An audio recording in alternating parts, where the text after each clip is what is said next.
Welcome. My name is Michelle Valiani. I'm a channel partner manager with Yewno. I think most of you have heard or seen Yewno this week, being that we are on your name tags. So thank you for being here with us this morning. Here today, this panel will discuss the wide range of user types and needs across higher education, as well as approaches to knowledge discovery and user engagement that go beyond traditional methods. The discussion will focus on not specific tools and systems, but rather current and planned initiatives to serve and adapt to the community. Our panelists hope to propel innovative ideas and conversations and to raise the key questions that libraries may be asking themselves.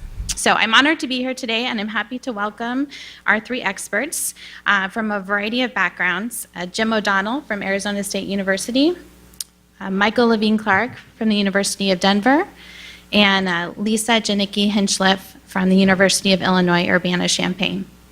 We're going to start it off with some brief talks from each of our panelists, and then have some question and answers prepared, as well as have plenty of time for questions at the end of, towards the end of the session. All right, Jim, do you want to come on up?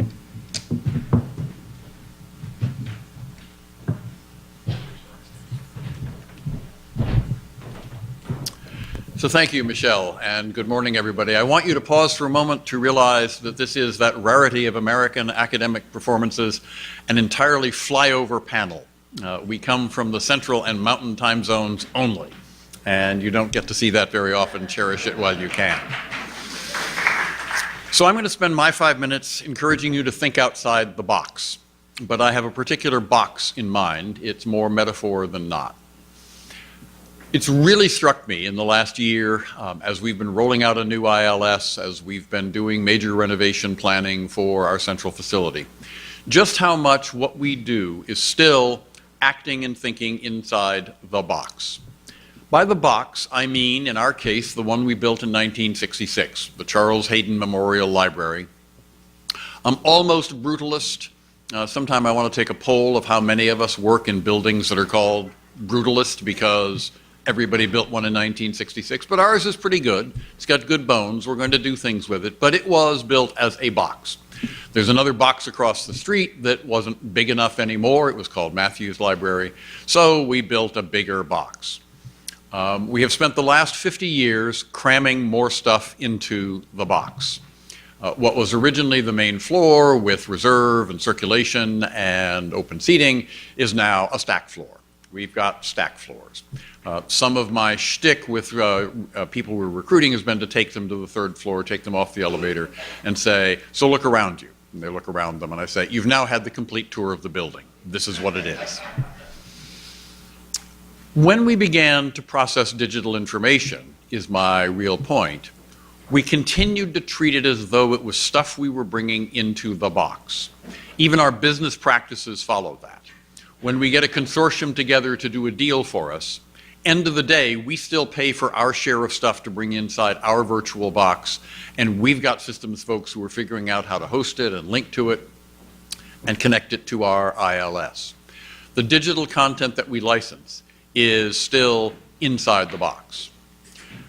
My great learning of the last 3 years is our users don't give a rip about the box anymore.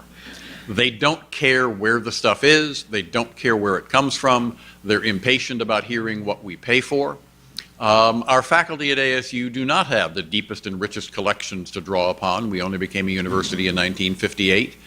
We've got some weaknesses. But our faculty are happy because we've got expedited ILL. We've got a variety of techniques for bringing material into our box. But our ILS and our way of thinking and even our way of acting is still, to my eye, too much focused on what is it that ASU happens to own, not what is it that our users want to get to. I've been using as an informal motto, the motto of Harrods in London. It is a good motto. You can tell because it's in Latin, as all good mottos should be. Omnia omnibus ubique. Everything for everybody, everywhere. Pushy motto for Harrods to have acquired 125 years ago, but it's a pretty good motto for libraries today if you think about that as well. If our users want it, my principle is we should be able to go out there and find it for them as quickly and seamlessly and untroubledly as possible. So what I have to say about discovery is discovery needs to get us outside the box as far as possible. It needs to be focused on the needs of users, academic users. It needs to have quality discriminations built into it that a Google search does not have. But on the other hand, it needs to be discriminately indiscriminate in seeking resources throughout the world, throughout the digital space we live in, wherever they happen to be. I don't think we're going to get one tool that does that for us, but as we put together our basket of tools, we need to think about how that integrates so that even the 19-year-old at ASU from Casa Grande, first in his family ever to go to university, can sit down with the tools we provide and find whatever they happen to need, quite without regard to whatever history it is we as a university, we as a budget, we as a library, we as a box have had. So that's simply my message. We need to think and act outside the box. I have one more prediction. I know these folks, I have a pretty good idea we're going to wind up agreeing about a whole lot of things, and if we just say the same thing 3 times, you should take that as evidence of just how wise we are. Thank you.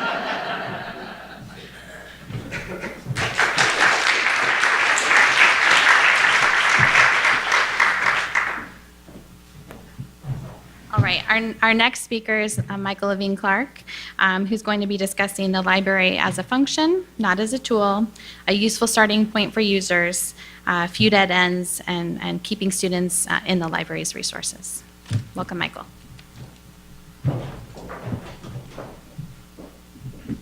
Thanks, Michelle. It's always tough to follow Jim.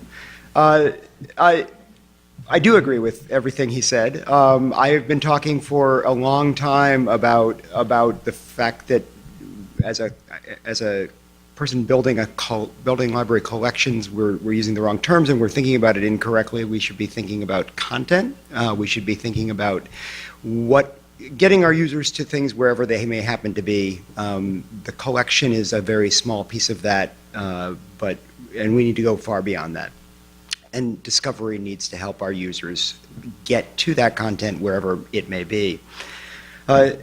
Discovery is a function, it's a process, yet very often when librarians discuss discovery or say discovery, what we mean is summon or primo or EDS. We're talking about a discovery tool, and that's the wrong way in my mind to think about it. Discovery tool, there should be many discovery tools. There shouldn't be just one. I think the idea of using just one is clearly not effective. We should be talking about tools that complement each other. We should be thinking about ways to get our content to where our users happen to be, not getting our users to the discovery systems that they think that, or that we think they should be using.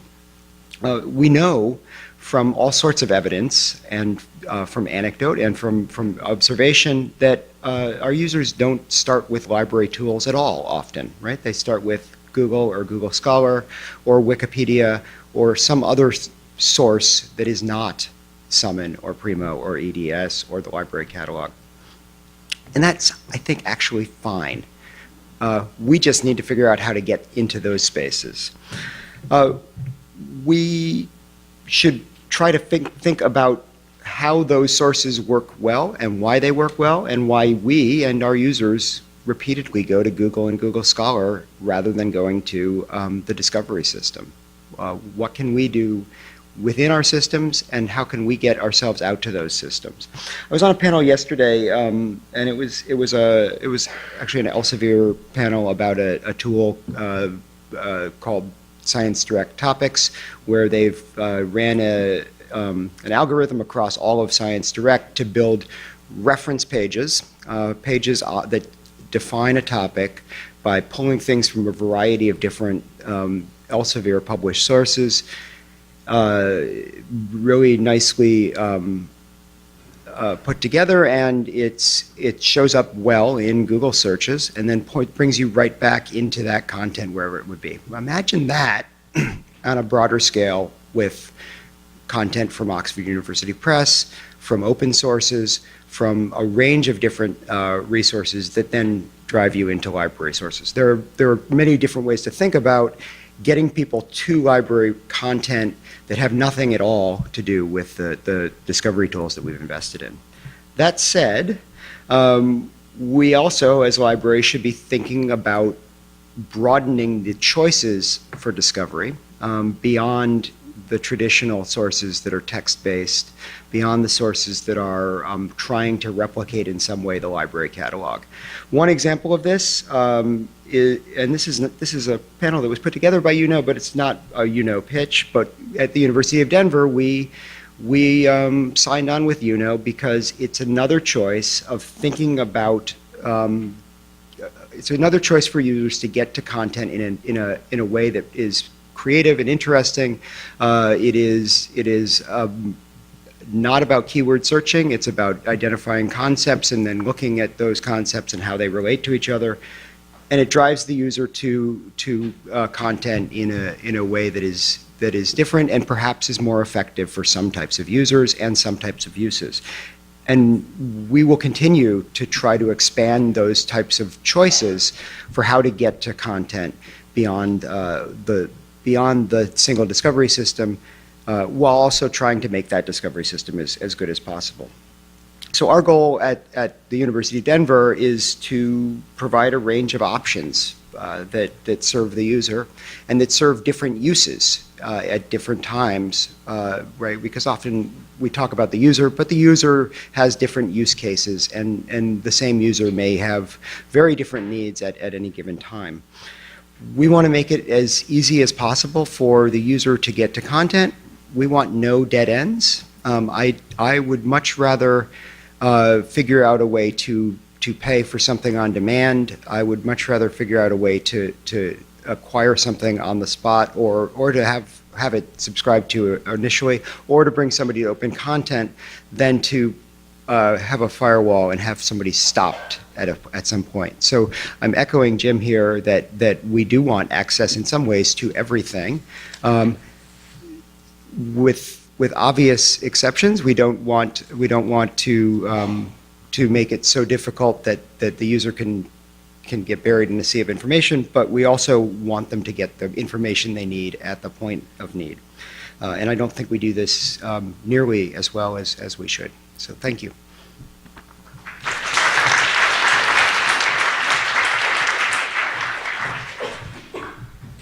All right, next with Lisa, what can we do? What should we be doing? What do the students need, or all of our university constituents, and what will they need?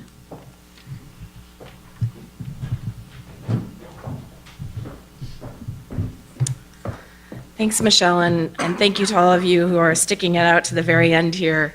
It's always interesting to talk about discovery, and Damon Zuka from Oxford University Press said something yesterday that I thought was really a wonderful take on it, which is many of us have struggled with the idea that somehow or another, people aren't using the library, but he made the point that we actually live in such an exciting time. I mean, it used to be a few people looked up some things some of the time, and now we all look up stuff all of the time. Right? So at this point, it's kind of librarian nirvana, except it's become a little confusing for us. So I want to put forward to you that sitting behind everything that both Jim and Michael have said so far, and I think a lot of the dialogue around discovery, is really this notion of the user. But one of our challenges is to make that user meaningful for us in a way that isn't a platitude, and that is able to be operationalized in context. And one of the things that I think is particularly important for us to remember is that search is not discovery.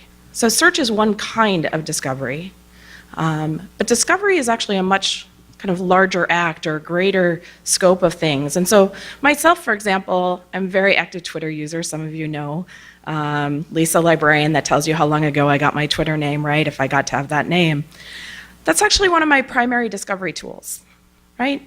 It's not because I'm going out and doing keywords, it's because I've curated lists of experts whose advice, whatever Lorcan Dempsey's reading, I want to be reading, Okay, that's a simple example. I've got a list of those people. I pass those along to my grad students. I don't tell them to go first to search the library science database, even if its name is Lisa. Different kind of Lisa. So one of the things that we have done at the University of Illinois, and some of you may have been able to hear my colleagues Michael Norman and Bill Michaud speak yesterday about our current state of our discovery system in our bento display, is that in 2014-2015, we embarked upon a very intentional decision to become evidence-based and user-centric in our framework for discovery development. And that meant moving beyond some of the platitudes, some of those things about, well, we just need to be like Google, everyone wants everything, and really doing a dive and saying, right, but what do University of Illinois users want? Because that's the community that we're deeply embedded in and seeking to serve and maximize their discovery. One of the things we were able to do was to go back over, if you can believe it now, 2005 was when we wrote our first report to ourselves on discovery when we attempted to implement WebFeet. We had also, at some point, then developed our own local service, which we call Easy Search, which remains today our discovery layer or tool on our website. We've also piloted Primo and wrote a report to ourselves about that. And we currently also have EBSCO EDS. Now, interestingly, you can hear that we've been buying discovery services all along, but we've not made them our discovery layer. But instead, we've been using them as tools and targets in order to serve our users. And we'll push on that in a second here. When we looked back over our library reports, we realized that as librarians, we valued transparency, predictability, or at least explainability of the interface, customizability, and co-development opportunities. Now, those are things we valued as librarians, but I think when we also wanted to say, okay, that's what we value, and we know there's good reasons for us to value things like predictability and transparency because our users do like when things work the same and develop a habit. But we were also able to go back and look through an entire decade of user surveys where we had surveyed undergraduate students, graduate students, faculty, postdocs, all of our users. And by looking across a decade, we could take and look for those principles that we could extract that weren't about the particular moment in time. And the grad student I had working with me at this, at one point she came to me, she's like, wow, 2001, they were really mad at you guys. I was like, oh, yeah, well, we kind of had a 2K problem, and we had to like rush an implementation of a new ILS. By the way, she was like 12 at that point, so none of this 2K thing made sense. But I was like, yeah, they were really mad at us. And so if we'd only taken that episodic, you take a very different view. So we extracted that. We were able to see that a review of our user surveys told us that users want seamless content delivery, seamless digital delivery. They want coherent discovery pathways. Now, I want to be very clear. Coherent discovery pathways is not the same as a single discovery pathway. They wanted things as simple as possible, but not simplistic. So we have some very sophisticated users on campus who were frustrated when we were putting them into interfaces that they felt were simplistic. Interestingly enough, we also see this very important nuance on this idea of everything. They actually don't want everything. They want what we call my everything. Okay? The chemist is not desperate for the humanities articles to show up in their search results, nor vice versa in most cases. So when they say everything, they mean a view of the world that's revolving around them. My everything, and I don't want the rest of that stuff. They also value transparency, predictability, and finally, a value that somewhat hurts in some ways if you're in user services. They wanted independence. They do not want to be reliant on librarian explaining. We also did an extensive analysis of our logs of our Easy Search in 2014 to look at all the user tasks we had to support, because it's easy to think that the tasks that the users are doing are the ones that you help them with, but it turns out there's a lot of tasks users are doing, and they might be doing more of one kind than another. So we realized they had to be able to locate known items, known research tools, which is slightly different than a known item. They had to be able to explore a topic. They had to be able to identify resources on a topic. They also needed to identify research data and tools, and they had to identify assistance. So all of these things taken together allowed us to be very evidence-based about what our discovery environment needed to be. So we realized that the library had to sit within the user workflow, requiring personalization and customization. So unlike Google, which presents a uniform experience, our users were not asking for that. They were asking for an experience that was for them. They wanted full library discovery, content, services, and spaces. They want the fewest steps from discovery to delivery, and our goal is that discovery is delivery. They want everything that we own or license to be discoverable, so no more hidden collections. They also wanted a simpler environment, so we committed to fully develop but deploy fewer tools. We pursued wide-scale implementation of adaptive and contextual assistance. We also pursued consistent language and labeling. No good labels for your open URL resolver, but at least use the same label everywhere. And then, of course, we wanted the greatest discovery and delivery at the lowest cost. So all of these things, those may or may not be the discovery principles for you. But as a user myself, I know that that's what I want in my discovery experience, at least as far as the library. So this is a story that we started in 2014 and continues to drive our development today.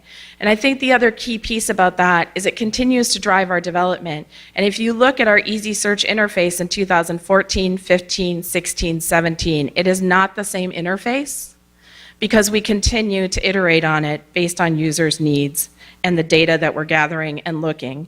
So for example, just in the last year, we realized that we had a number of times where people are we see an increasing number of DOI-based searches. So they are trying to use our easy search like they use Sci-Hub, DOI-based. We had to build in greater support for DOI searching because we were able to see a number of cases where DOIs are not resolving. And unfortunately, when they don't resolve and they don't resolve to cross-check, it's a completely unintelligible situation. So we put in some DOI punctuation correction that we know we can see people make common mistakes with. So ultimately what this meant is that we did get out of the box because one of the things that we did is Google and Google Scholar sit within our discovery environment on our page. So we're smart enough to know that our users do want full content discovery. But interestingly, they want it in this context that's personalized and customized to them. So I think we'll continue to see us developing these and really pushing on ourselves to be embedded within the user community that we intend to serve, which is the University of Illinois Urbana-Champaign, which may or may not be the user community that you have, but perhaps this story of looking at what we value, what users value, and what users do, give you a sense of how you can work to a set of principles that then can drive your development of your discovery environment.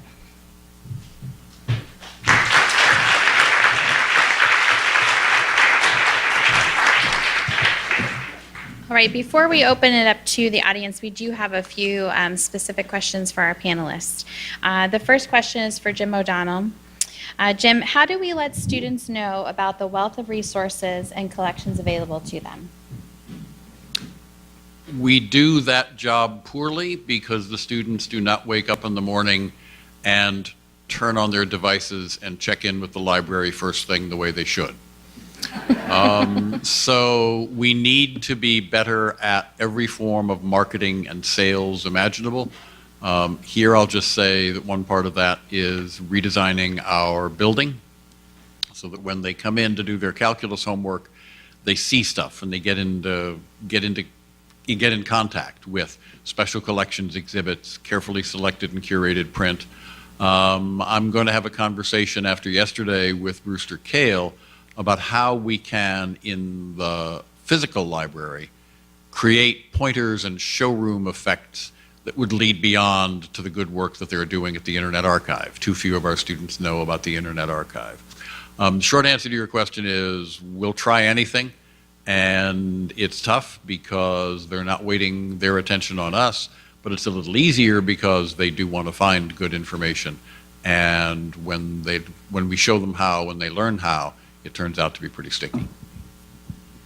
Thank you. All right, our next question is for Michael Levine-Clark. Michael, it is commonly stated amongst institutions that there is a user-focused reason we take these specific approaches to discovery, and the landscape for discovery is often unique to each institution to apply to your user needs. So why is the makeup amongst schools often different, yet Google is uniform? Thanks, Michelle. I'll start with the why Google is uniform, right? Google is uniform because Google is pointing everybody everywhere to content everywhere. It is not trying to work for a specific user group. It's not trying to work for specific collections. It is trying to find everything. And it seems to me that what libraries need to do is to try to figure out how to customize aspects of Google for their user community. One example of this that I'm interested in and we're going to be piloting is ReadCube is developing a new add-in that allows you to get to content for your institution through Google and Google Scholar and PubMed and all sorts of other spaces wherever you happen to put this link. Now you can do that with Google Scholar already by telling Google Scholar that you're affiliated with a particular institution, but this does a little bit more than that, in that it gives the user some choices about how to configure it. It also there is an entire ReadCube community, and that community will know that they can, if they happen to be a ReadCube member already, it'll work for them with the institution they're affiliated with. And it works this way, which is interesting. It gives the user access to the library's licensed content first, if that's how you want to configure it, and no need to do anything further. The library's version comes right to you through the ReadCube application. Secondarily, it gives you access, or if you want to configure it this way primarily, it gives you access to an open version somewhere on the web. From there, you can do any number of things as you configure it, and what we're going to be doing is trying to do an option to buy that article on demand for readers in certain cases, so with certain price points and so on. And then after that, it'll give them an interlibrary loan option. And so this is one of many ways to think about making that Google experience work for a user from the University of Denver, and in a way that makes sense for that particular user. Another way to think about it is that with BibFrame you can get your collections out onto the open web. So there are a number of ways, I think, to think about how to make the library collections and the library resources, the resources that our users want and need, available to them in a way that makes sense for that particular group. Could I just, for a second, I want to take a little exception to the idea that Google is uniform. If I start a Google search right now on this device and type the letters CH, the predictive first hit is Charleston Conference 2017 full program. You can tell what I've been doing for the last 3 days. That wouldn't be true for lots of other people on the planet. I was impressed Lisa was talking about putting punctuation correction into DOI searches. Yes, right, good idea, make a note.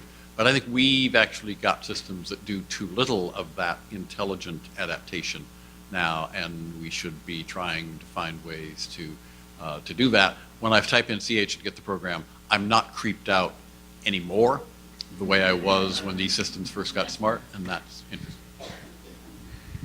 All right, thank you. And Lisa Janicki Hinchliffe.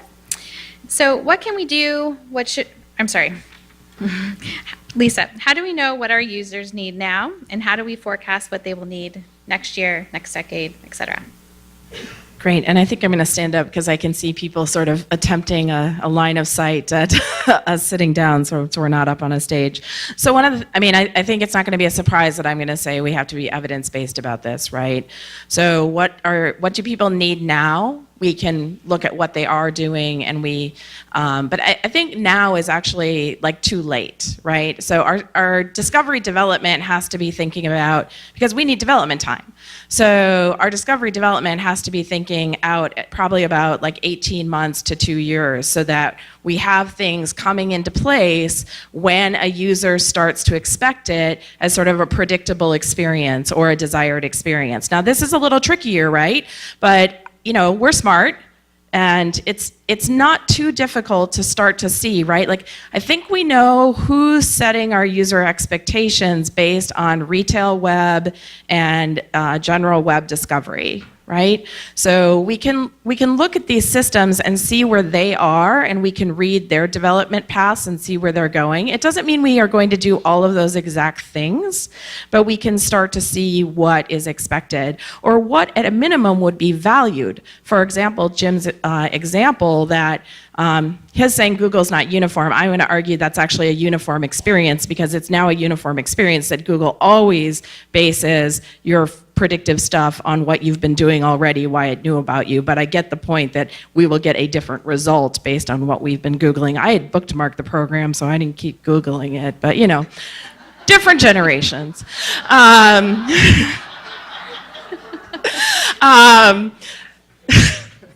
Sorry, kind of, not really. So the other thing I think we can do is we can also think about who is going to be in our user community next. Now, for me, I can guarantee that of my 50,000 students on campus, 7,000 of them are going to be new to my campus every fall. And at least of those 7,000, about 4,500 of them are going to be 18 or 19 years old. Now, your population may be different, but Illinois is still a very traditionally aged undergraduate population. So all I need to do is to read the reports that Pew and other people are doing for me about what high school students' expectations and behaviors are, and I can be pretty sure that those behaviors are going to show up on my campus in August, okay? Likewise, if I'm paying attention to graduate education, generally speaking, I can have some sense of who the faculty are going to be who are showing up, or in certain fields it's going to be postdocs. So that's one area, was looking at the user groups. The final thing I think we really should do more of, and something that both ACRL and ARL have been doing a bit more of in their sort of encouraging libraries to plan, is to use scenario thinking. Now, scenario thinking is not the be-all and end-all.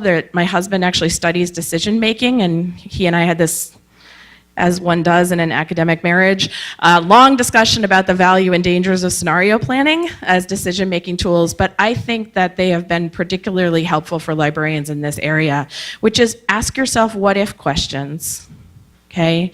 So Aaron Tay in Singapore has asked himself a very provocative question: what is the role of libraries if everything is open access?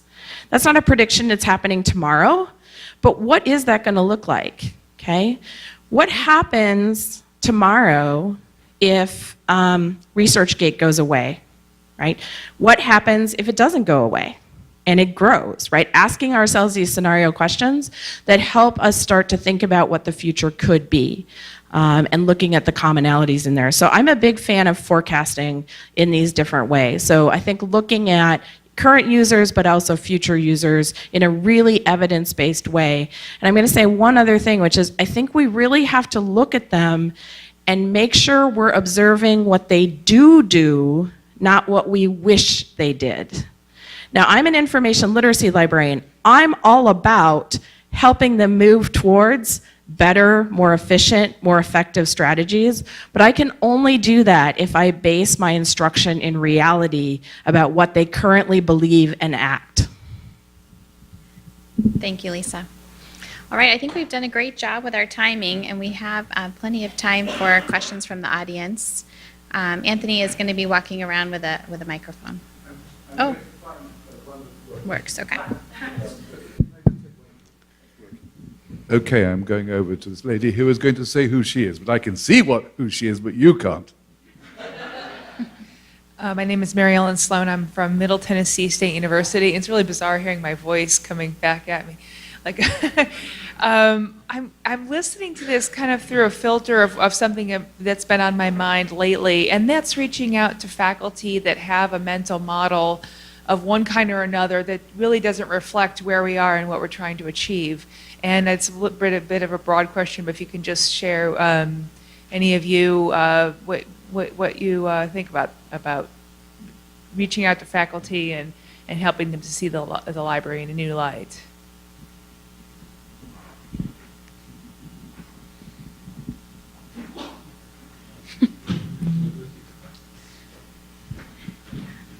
So this is something information literacy librarians are actually quite familiar with, right? We are often reaching out to faculty and trying to nicely say, wow, that assignment, but I can assure you that no one ever responds well to being told that they're failing. And so the approach that I have taken is to adopt, the theory is out there of appreciative inquiry, but to really focus on what people are trying to achieve and to assume they are doing their best at achieving it, and to align yourself with their goals as opposed to trying to correct what you see as either inaccurate or the like. So aligning yourself with your goals so that you're both sitting, if you will, at the same side of the table trying to solve a common problem rather than making the faculty member the problem is a really important part of building this kind of collaborative environment that we want, where faculty and librarians are working together on building these kinds of discovery. Because honestly, for many undergraduate students, the faculty member is the first discovery tool, right? The faculty member is telling them what to search, where to search. And I'm currently a PhD student, and I'll admit, like, some of the advice I'm hearing from my faculty members, it's very important to not be that student, right? But to hear what they're saying, and I know what they're going for, but they don't always have all the vocabulary or all the knowledge. So that's one of the key pieces from my perspective, is aligning yourself with the problem to be solved that you have in common, as opposed to, again, making the faculty member the problem. Anthony, there's two questions in the middle here.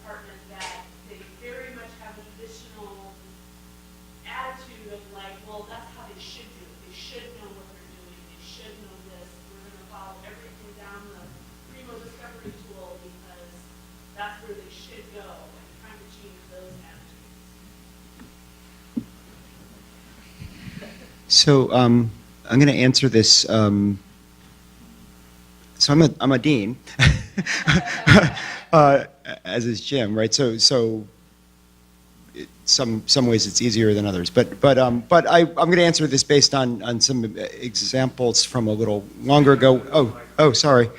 I'm going to answer based on some experiences a little bit longer ago when I was not the dean. I think that sometimes librarians need to hear that the same thing that Lisa was talking about, that there are, I guess, encouragement, but also some suggestions about other ways of doing things, not necessarily questioning or not necessarily criticizing the way it's being done, but suggesting some other things. And I'm going to give an example that had me scratching my head at the time, and still sort of does. I had a colleague, we put our entire collection in storage for 2 years when we did a renovation. We now have some of it back, but most of it's still in storage. And I had a colleague who was very concerned that our students were not going to know how to use call numbers.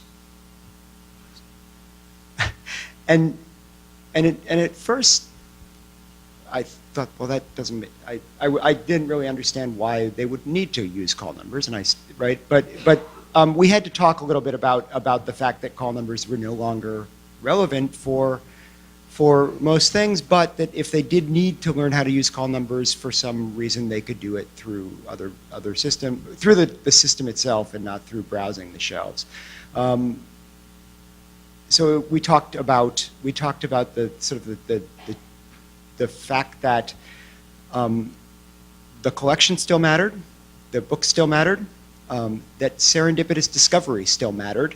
It could still happen, but it didn't have to happen with the call number. And I guess and we also then talked a little bit about the fact that maybe the call number could even be rethought, and that a book could have many call numbers in an online system, and that we could rethink what it meant to use the call number. So I guess an example of thinking about sort of why are you still clinging to this idea, and then talking about other ways of thinking about it. I think there was a second question at the same table, Anthony.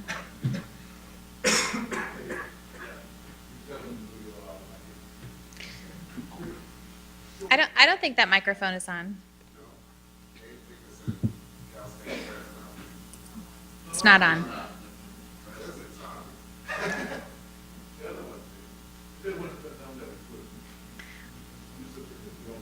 I think it's a small enough room. You could probably project. Okay. This is working. This is That working. one is. Okay. I must throw that one away for the moment. Put out. Yeah, I'm Dave Tickerson from Cal State Fresno. And Lisa, your comments about your PhD was leading right into a question I was going to ask anyways.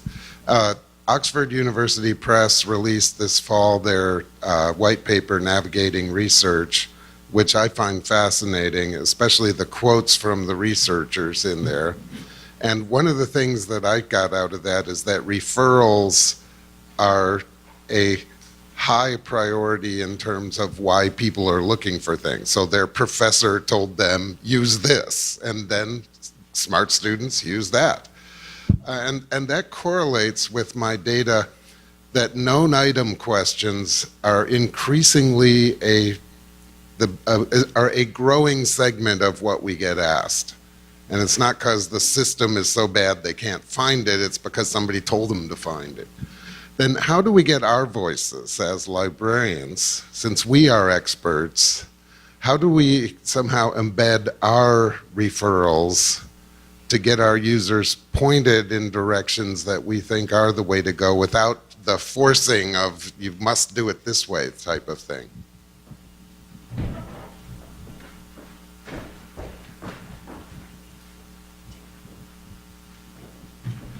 I'd say as a user, I experience that myself, which is to say that I go on a known item search because I have used other discovery methods, including Twitter and Facebook and book reviews and that sort of thing, where I go chasing the one item. Here I would say I think we do need to go further for personalization than we do. At the point at which I do the known item search, it would be helpful if the device were able to say to me, thanks, Jim, and by the way. And, we see a lot of those kind of recommendations, and lots of them don't work, but enough of them work that it's worth casting your eye over them. That's a different way of thinking about the box and going to the shelf in the box and looking at all the other things that happen to be there under that call number. I'll go back to saying I think we need multiple tactics to gain and hold and titillate the attention of our users so that they pay attention to and use the tools we offer rather than come in with blindfolds on. Lisa.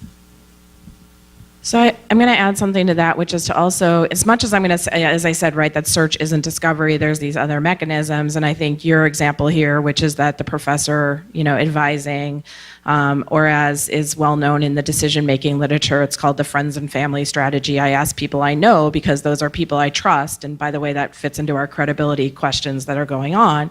So the first thing is, how do they even know who you are, right? So those are our traditional sort of, Jim was talking about this before, about marketing and outreach.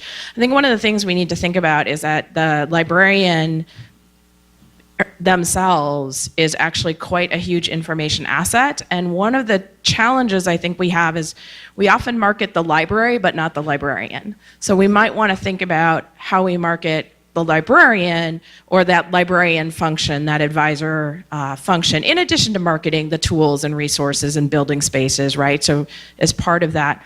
The other thing is, to the degree that we have a discovery layer, is this advice and guidance discoverable?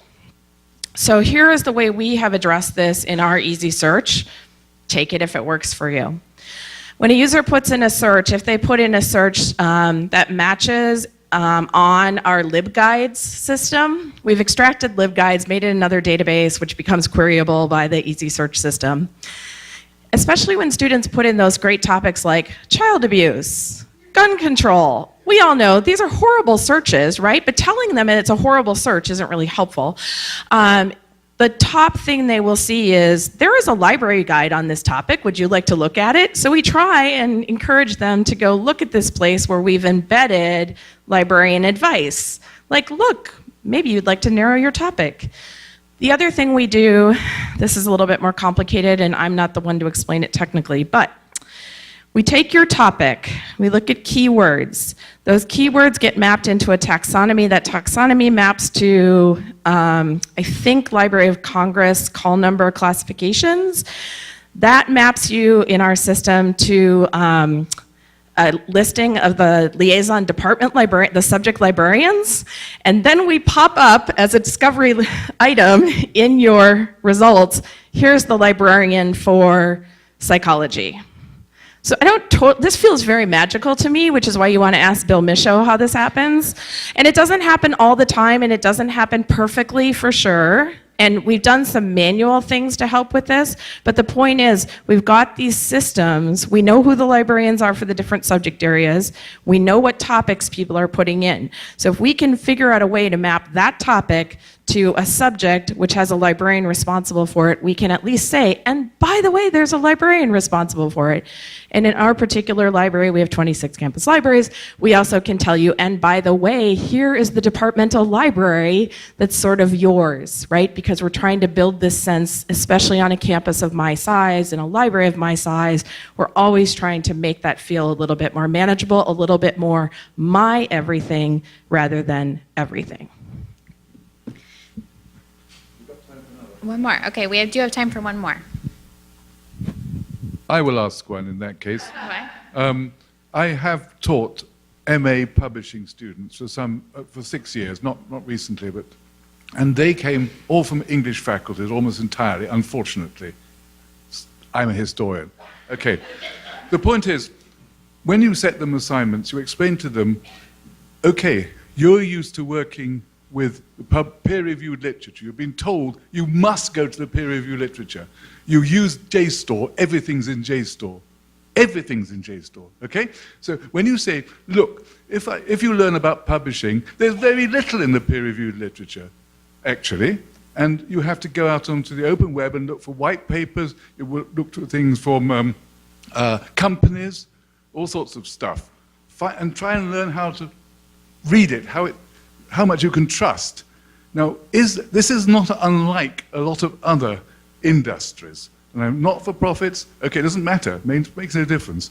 It's a lot like government and so forth. Now, how do you deal with this with your students, and how do librarians help in getting them to understand how to work independently on the web, away from things with marks on them? I guess it's been given to me. Sorry, my voice is just gone.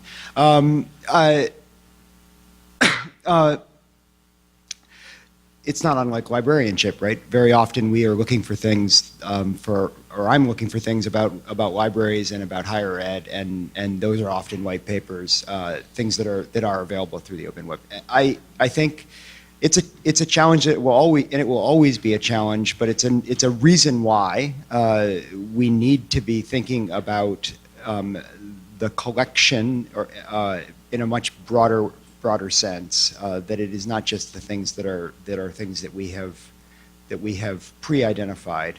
We need to think about ways of helping identify things, or ways of searching that that get to content that is valuable to our users, but that has never really been scooped up into our collections before.